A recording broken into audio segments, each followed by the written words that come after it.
Fellow Ghanaians, good evening. This is the third time in the last 10 days that I've come into your homes to give you an update on the progress of our fight against the coronavirus pandemic. I'm going to be providing you regular updates.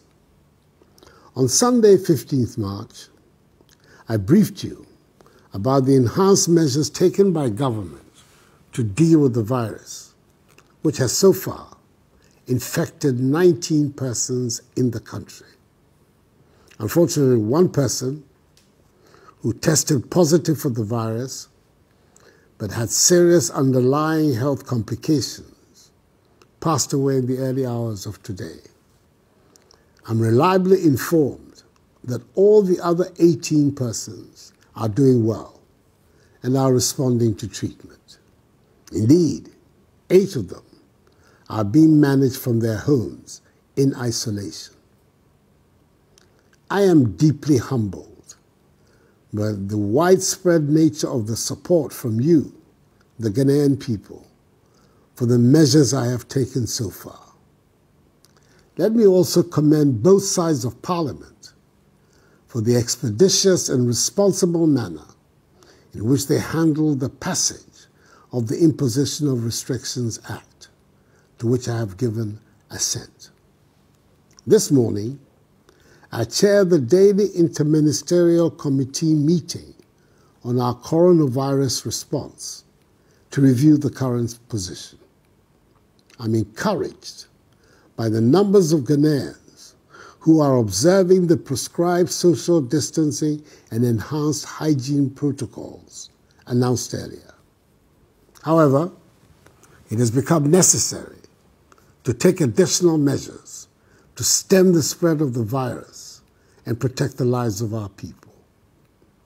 We must do everything within our power to contain the spread of the virus. Firstly, all our borders, that is by land, sea, and air, will be closed to human traffic for the next 2 weeks, beginning midnight on Sunday. Anybody who comes into the country before midnight on Sunday will be mandatorily quarantined and tested for the virus. This closure will not apply to goods, supplies, and cargo.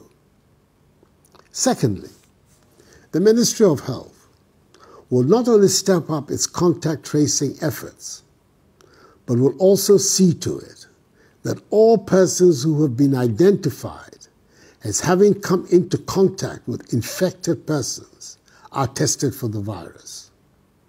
More personal protection equipment are being procured to beef up supplies for our frontline health workers.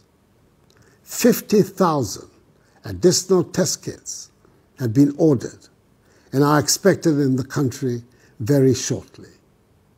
Thirdly, the Ministry of Health is mobilizing new and retired healthcare professionals to augment our preparedness in dealing with the possible surge in infections. It is heartening to hear of the numbers of retired healthcare professionals who have stepped forward to offer their services. Just as it is to note the Ghanaian entrepreneurs who have responded to this crisis by producing greater quantities of sanitizers and Veronica buckets. Let me reiterate my appeal to members of the pharmaceutical industry to scale up their domestic production of pharmaceutical products. Government will do its best to support them. As I've stated before, there will be a constant review of the measures announced and, if necessary, enhanced. Fellow Ghanaians, the cases of localized infections require that we maintain strict self-discipline and continue to practice prescribed social distancing and enhanced protocols in all aspects of our daily lives. We must wash our hands regularly, use alcohol-based sanitizers, stop shaking hands, and avoid unnecessary close body contact. I am pleading with each and every one of you. Comply with these measures. Our survival is in our own hands. Whilst we continue to adhere to these measures and wrap up our efforts to defeat this virus, I urge all of us also to seek the face of the Almighty. So on Wednesday, 25th March 2020, I appeal to all Ghanaians, Christians and Muslims, to observe a national day of fasting and prayer. Let us pray to God to protect our nation and save us from this pandemic. I thank the men and women of God who prayed for the nation with me on Thursday and with the Vice President on Friday for their intervention. I applaud the efforts and courage of Ghanaians in the forefront of the fight against the virus. Health workers, immigration officials, customs officials, civil aviation officials, airport staff, port health officials, police and military personnel, and other essential service providers for this yeoman's work you're doing. Our nation is deeply in your debt. Fellow Ghanaians, all that government is doing is intended to achieve 5 key objectives. Limit and stop the importation of the virus.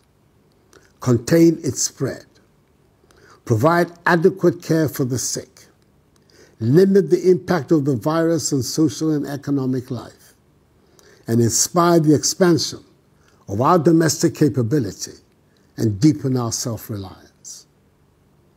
There are obvious difficulties ahead of us, and we should all brace ourselves to face them.